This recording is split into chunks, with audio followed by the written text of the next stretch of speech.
When you hear your national anthem and see your flag raised high, chances are you probably feel a swell of pride for your beloved home country. And that's cool. But sometimes, countries do things so boneheaded, even the greatest of patriots has to facepalm. Here's a look at moments that embarrassed entire countries. Switzerland's accidental invasions of Liechtenstein. The European state of Switzerland is most famous for watches, fine chocolate, and for remaining neutral during wartime. And it's a good thing they remain neutral, because if you ask their neighbors in Liechtenstein, the Swiss army isn't particularly competent. Why? Well, over the years, the Swiss have managed to accidentally invade Liechtenstein multiple times, including one scary incident in 1968, when they mistakenly attacked a ski resort with live grenades. The folks in Liechtenstein have gotten so used to it at this point that they usually just shrug it off, like in 2007 when 170 soldiers accidentally wandered more than a mile over the border. A military spokesman from Liechtenstein said nobody even noticed the invasion had happened. He told The Guardian, "It's not like they stormed over here with attack helicopters or something." The Great Emu War.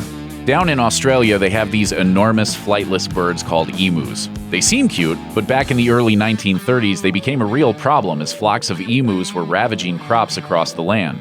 So the government sent a crack army squad to track down and slaughter as many emus as they could in what became known as the Great Emu War. Armed with machine guns and 10,000 rounds of ammunition, the 7th Heavy Battery would seem to be more than a match for a bunch of big birds. On November 4th, 1932, the troops ambushed a group of roughly 1,000 emus. Shockingly, it turned out the emus were almost bulletproof, resisting all but the most direct hits. Over the course of the action, the army didn't even manage to kill a dozen emus.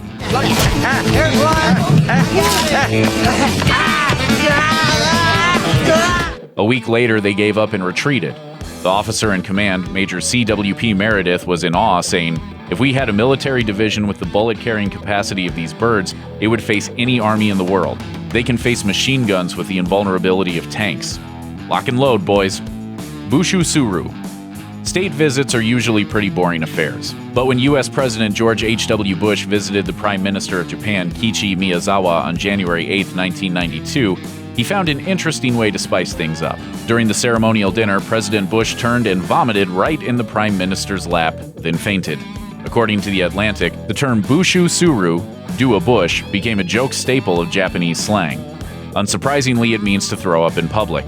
There are better things to be remembered for, though at least it led to some funny parodies. Will be along. Not only economically... I don't remember reading that. Britain accidentally invades Spain. Move over Switzerland because you have company when it comes to accidentally invading the wrong country. You wouldn't think it would be so common, but in 2002, a heavily armed platoon of British Royal Marines rushed the San Felipe beach in the Spanish town of La Linea during a training exercise. They were met by a surprised fisherman who informed them they were not, in fact, in the British territory of Gibraltar, something they should probably have been able to deduce considering the Rock of Gibraltar is a world-famous 1,398-foot tall landmark.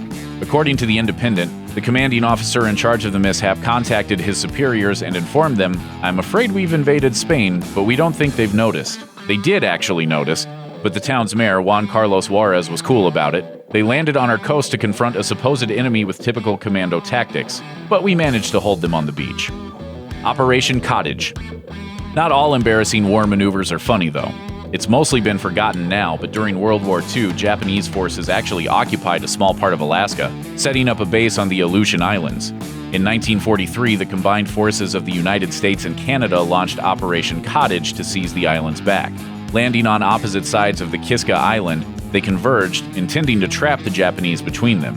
What they didn't know, though, was that the Japanese forces had already abandoned the island entirely. In the thick fog, the Americans and Canadians each mistook the other for the enemy and engaged in a massive battle that left 92 dead and numerous more wounded before the error was discovered. Thanks for watching. Click the grunge icon to subscribe to our YouTube channel, plus check out all this cool stuff we know you'll love too.